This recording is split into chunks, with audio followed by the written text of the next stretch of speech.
Hi, Alanna. How are you? I'm good. I'm good. How are you doing? I'm doing great. I'm doing great. Thanks so much for chatting with me. I really do appreciate it. Of course, yeah. I thought Kicking Blood was great. I really did. It was a fascinating film from start to finish. It's just I was wondering what attracted you to the project. What excited you about it? So many things, a myriad of things. But to name a few, I think honestly, I when I read the script, I didn't quite know what it was, and I think that was super intriguing because even throughout filming and after seeing the final product and seeing the movie in the theater, it was still very ambiguous, and the genre was very I couldn't quite put my finger on it, and so I think that that ambiguity with the script and with the tone and the movie in a whole and the vampire realm, it was really intriguing because a lot of the times, especially with a quote unquote vampire movie, you know very well what you're getting yourself into. It's pretty stereotypical, but with this movie, it never was. It never was. So that's probably the most intriguing thing to me about the script and the film itself. Yeah, this is a film which uses the horror elements for some pretty impressive conversations. I think about some broad topics, and one of the conversations I think is a key one is the film seems to look at the relationship between trauma and addiction. Is a key one. I'm wondering for you from looking just strictly at looking at the horror aspect first. What is it about horror that makes it so work so well for social commentary? As we see it a lot nowadays. Absolutely.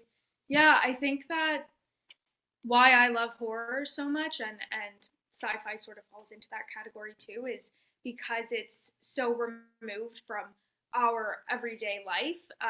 The audience can sort of take a back seat and safely traverse these topics without having these topics be so close to home. Mm. So with this movie, for example, you have the element of Anna being a vampire as a barrier. So I feel like having a little bit of distance and having a barrier like that allows the audience to sort of see it from an outsider's perspective instead of, traumatically going through the film relating it to their previous experiences if it might be hitting too close to home. But I think that for this movie, horror and the vampire lore is sort of like a buffer so that people can really take in, um, you know, the elements of addiction and trauma in a safe space. Yeah, that distance certainly. I mean, it. I think that distance. You're right. I think it provides that sort of buffer. It almost protects the viewer while still exposing them at the same time. Um, Definitely. because this film really gets into it, like it really does, and I think that was the things that I thought was so interesting about it is that Anna is such a complex character, and where she is, of course, many films and many characters have character arcs throughout the film, of course, but where she is at the beginning and the end of the film are entirely different places. I was wondering how you view her. What do you think drives Anna throughout the film? Hmm. I think curiosity, Hmm. um, sort of what tips off uh, the entire film, is her curiosity with Robbie, and immediately she's intrigued by this man who is absolutely willing to die, and she hasn't come across that before. Um, and I think that her intrigue is piqued at the very beginning of the movie, and her longing to understand what humans are like and what humanity means to her, and what being mortal means. I think that uh, yeah, it's her curiosity that really transforms her. Yeah, that's interesting. The curiosity is certainly there. And Robbie is different. It's like at the beginning of the film, and I may have been, I may have misunderstood. If I did, please correct me. But it's interesting that she seems that she's almost targeting men who are almost predators. I don't know if that's the case or not, but I mean, certainly that the scene in the library, the beginning, this. Definitely with that character, yes, yes. I think that specifically with her first kill, Jerry, that you see, um, I think that she intentionally chooses to kill him because he's a bit of a prick and will be an easy Fair. kill, uh, and isn't being very kind to her friend Bernice. Um, but with Robbie, I don't think it was the same intention. I think again, she's addicted to blood and she needs to feed in order to survive. So I think that whenever an opportunity presents itself for an easy feed or maybe,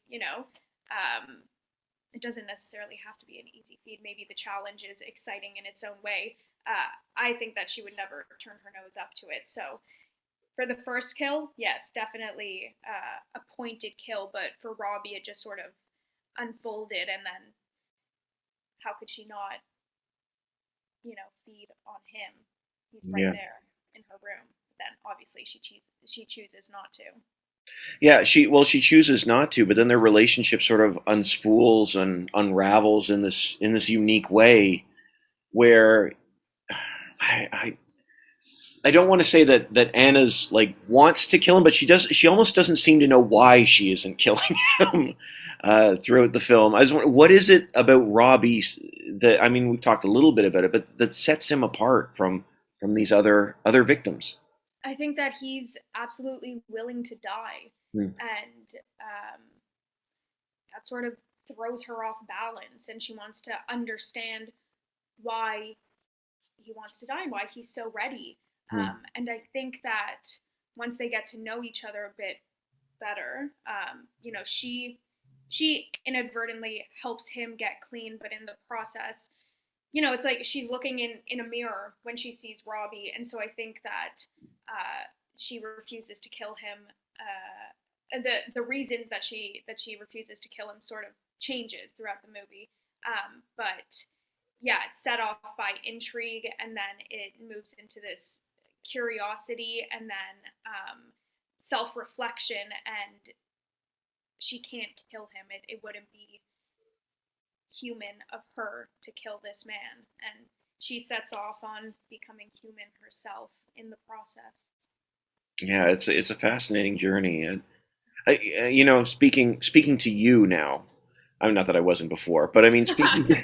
Wait, who was I talking to? No, but speaking to you now, I was wondering, um, from your time with Anna, was there anything in particular that you took away from her? Anything you learned from this particular character? I think that this sounds cliche, but I'm gonna say it anyways. So obviously, Anna's not human. She's a vampire. You meet her, and she feels. Robbie as well feels like not a human being whatsoever.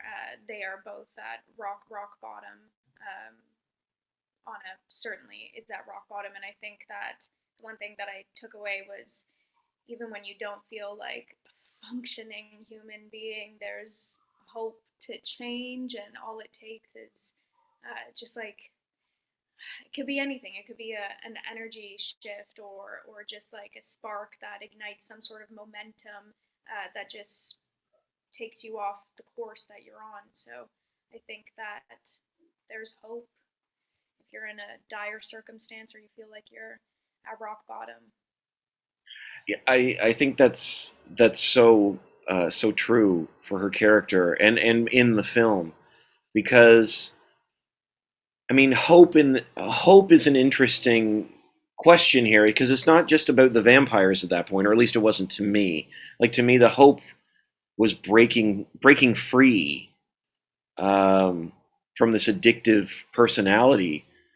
Hmm. And yeah, I like what you said there about the idea of, there being some sort of spark to set you in motion. Because I think that we lose sight of that. I think in these moments, when you're, what I mean, this is speaking about addiction per se, but if you're struggling with addiction, hope seems so elusive. Absolutely. Yeah. This idea to think that there's something on the other side, I think is such a challenge for Yeah, so many especially people. I think when you're in a dark spot, it's sort of like you have horse blinders on and you're just going down this like never-ending dark tunnel. So it's always easier said than done. People on the outside will always say like, just wait, there's light, there's warmth, like just wait for something. But it seems almost impossible. But in this instance, with Anna and Robbie, what seemed impossible is, you know, it's it completely changes when they meet each other. It was just that one accidental run in that just shifted and changed the course of their lives. So it could really be something as small as meeting someone new, or could be anything. Could be Hmm. anything to shine some sort of light on a dark situation. Yeah, absolutely. And because she also still has this group that's still trying to drag her down at the same time, but there is that spark in that moment, and it's nice because I mean there is a subtle maybe romantic side, but that's not the drive of the film. Yeah, I think the drive of the film is really, is well, this hope that we've been talking about. Living absolutely. very Yeah, free. yeah, I agree. Well, Alana, I mean, it's a wonderful film, and just as we start to wrap up here, I was just wondering what you hope people take away from the time. Um, exactly what we were talking I guess about. that's I think fair. it's hope. I think I gotta go with it. Um, apart from enjoying the film and hopefully it being some sort of, hopefully a cathartic experience, or maybe just, being able to observe these two people who are struggling and have addiction issues, navigate their way out of it, or simply just through it. Mm. But yeah, I hope that they get a sense of hope, and that there is warmth surrounding us, and it may be hard to find, but it's out there. I appreciate that. I appreciate that, and I appreciate your time. Thank you so much. Thank you so Thank much, you. and have a great day. I wish you the best.